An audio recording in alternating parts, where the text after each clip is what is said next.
it is a free ebook for anybody who wants to understand how content can engage with the customers. It's called Moving Mountains.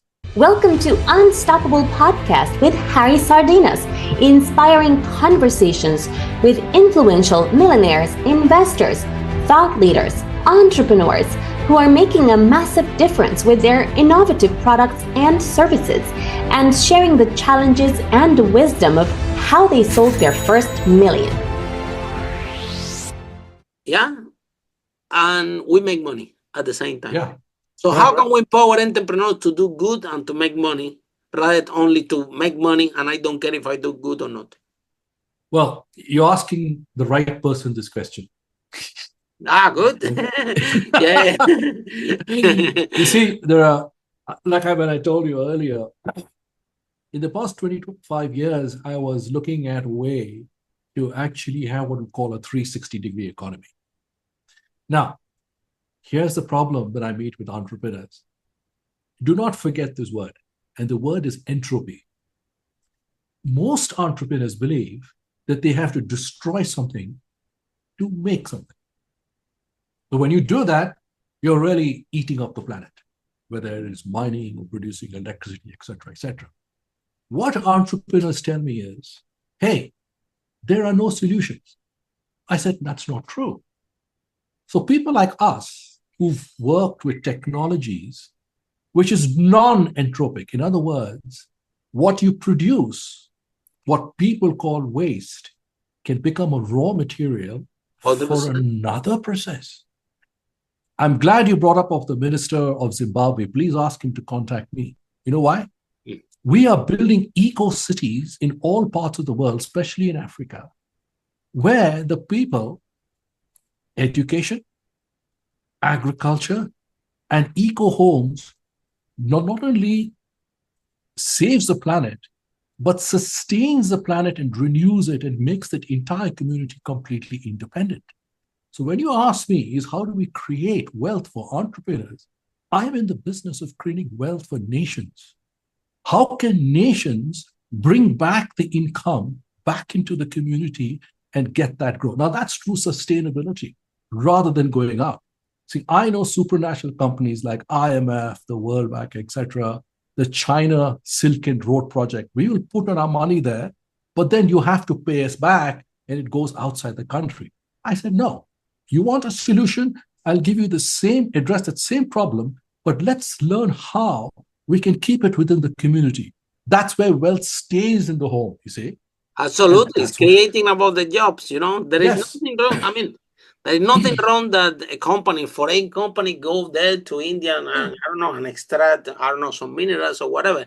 As soon as you employ the people that live there, as soon as you care about the community, as soon as what you cannot do is to go to India to extract national resources and bring your own employees, your own food, your own thing, and extract everything and don't leave anything to the country.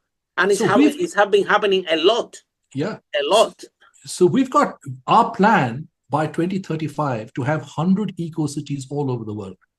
We've got about 10 to 15 currently operational right now. Where they are? I'm going to tell you.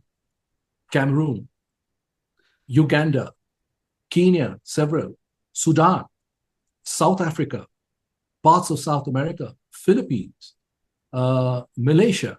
We are building eco-homes with new types of material, some parts in India. We are building schools in places like in Italy, for example, which will help neurodivergent children, for example. And we're getting requests all the time from countries which will basically are seeking employment, seeking ways to educate their children. What I'm saying is, if I can use Africa as an example, Europe and Africa has a huge migration problem. Can we find ways to create skills and employment for Africa, for Africans in Africa, where the wealth is actually stored and maintained and where they can grow their families? So that's what I'm involved in with the Hira and a whole gang of people who are what we call ourselves, light workers, if you will, so workers of city. So if people are how many people live in those cities, David?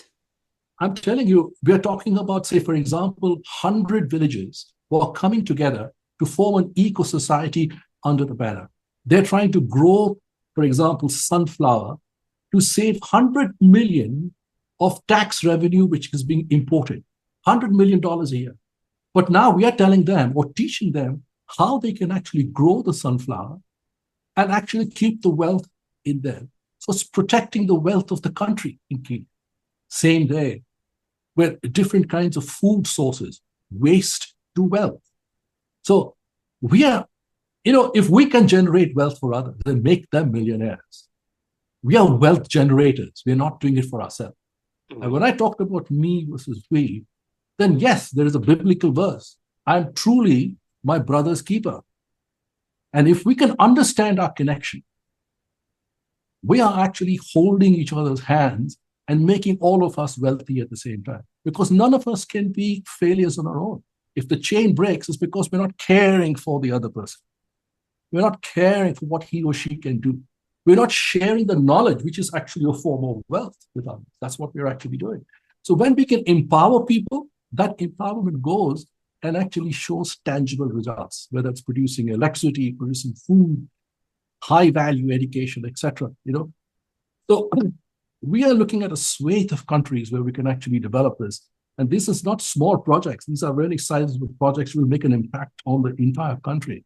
So, I'm happy to, extend my hand to anybody who wants to actually, ask for solutions, and we're here actually to do it for them. Mm-hmm. Okay. And then, David, so tell us a little bit about your book. Where can we find your book? Show us your book. Where can we find your book? Well, you see, there are two books. People are in love with the conversation, how they can find you, how the process works. So I do two things. I don't know whether you can see it because I'm a blurred. It's quite a blurred. It's called Your Mind at Second. Put it like this. Yeah, like this. Your Mind at Siege. Yeah. Okay. So this. Say the name. David, say the name, because this broadcast is not only social media, they're also going to be in Spotify and Apple. So the people listening in the car, they have to be able to find the book also. So can you mention the title? Yes. The title is Your Mind at Siege: Exploring Consciousness and Artificial Intelligence Through the Lens of the Diamond Sutra. So I'm actually tying up the problems of artificial intelligence and understanding consciousness. And that's what I do, because if we can understand individual consciousness and group consciousness, we can actually alter consciousness as well and the limitations of consciousness. So that's the first book, which is really changing, understanding what our problems in the world is, or how language stunts us in actually limiting ourselves. There's another free ebook, which I'll send you the link if you don't mind. Okay. Of course, no. There are two books. Absolutely, you need to send us. Yeah.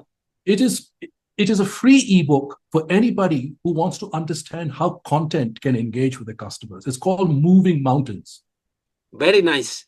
This link will be in the description of this broadcast. I will give you all the links.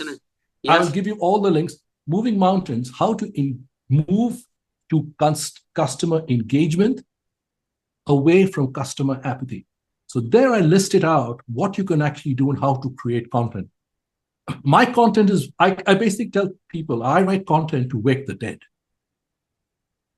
Because if we can engage and get an evocative response to people who are walking around like zombies, your clients or any consumer will understand is that this product or service is now giving meaning to the consumer and what their lives are. That is what is called important. We are not broadcasting it out. So these are two things, and I will share the links with you, because anybody. This book, Your Mind at Siege, is now spoken about so much in the halls of Harvard, in Oxford, etc. Because for the first time in maybe 1,000 years, somebody is referring to the problems of ancient text and how demagogues basically hypnotize, large audiences. So they say, you can't think, we will do the thinking for you. I'm trying to give them the authority, retain that authority back to them. In marketing or branding, I specialize in helping executives build up their own brand authority. Mm-hmm. People are so, people who are 40s and 50s who've been in the same industry, they are very specialized, but somehow the industry doesn't know about them. They're killing themselves because I can't make it happen. I do not know how to speak, how to reveal the knowledge that I have. These people need mentors to establish their brand authority in the space because the world wants to hear them, what they can do. Mm-hmm. So that authority is something which I think entrepreneurs must seriously look at, rather than allowing their top management saying, you can't speak, you can't do this, you can't do that, etc. And they just, disappear into the crowd and nobody knows what's going to happen next. So these are the stuff that I'm happy to share the links, and any of your your audience can be free to contact me and just buy the book. But Moving Mountains is free, so they can download it at any time. Thank you so much, David. I have been a pleasure to be this interview. This interview. Thank you so much for joining us and for your time. We really appreciate. And with that note, guys, remember, do good and make money. What David just shared today is really, really powerful. Yeah. How can we make a product? Yeah. With the waste, how beautiful that would be for our planet, for our society.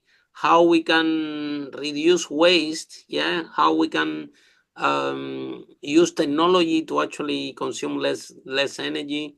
Yeah. I think that there is one story. One of my colleagues here in London. Yeah.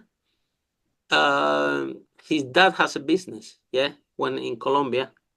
And I said, what was the business of your dad? I said, well, my dad was going to the factory of socks, and he was going to the bins and collecting all the socks that they were cut wrongly,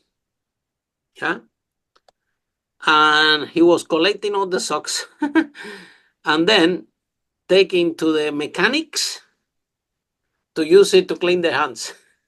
Okay. And that was the business of his dad, basically. He was giving a use to a waste and making profit out of it. So look how simple, David, and how beautiful for the planet. Thank you. Yeah? You see, we have an expression in English: necessity is the mother of invention.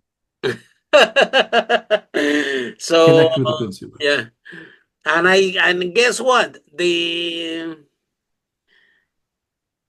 dad of my friend was living in Colombia and had this business. Now they moved to UK, and I'm under the impression that he works in a factory or something like that. And again, it's a big waste, and he's actually repurposing the waste and making a lot of money selling. Wonderful. So he's an expert in this, That's these have been, wherever he lands, he find a production line that wastes a lot of things and repurpose the product, which doesn't cost the opposite. The factory want to pay him. That they say, man, you're coming here and collecting all this. Do you want some money? Because this you're giving us a big favor. The rubbish doesn't get accumulated. So even they want to pay him to get rid, to take off the cost of the socks. On the other hand, the mechanic, they were amazing. They can clean their hands and things like this. So with that note, thank you so much, David, and for you listening. See you in our next episode on Unstoppable. How powerful entrepreneurs like David break that wall and achieve the first million. Bye for now. Thank you. Yeah, sure. Follow us for more interviews with world's most influential, audacious entrepreneurs that overcame challenges and adversity, providing you with the blueprint of how they sold their first million so you can grow your business exponentially.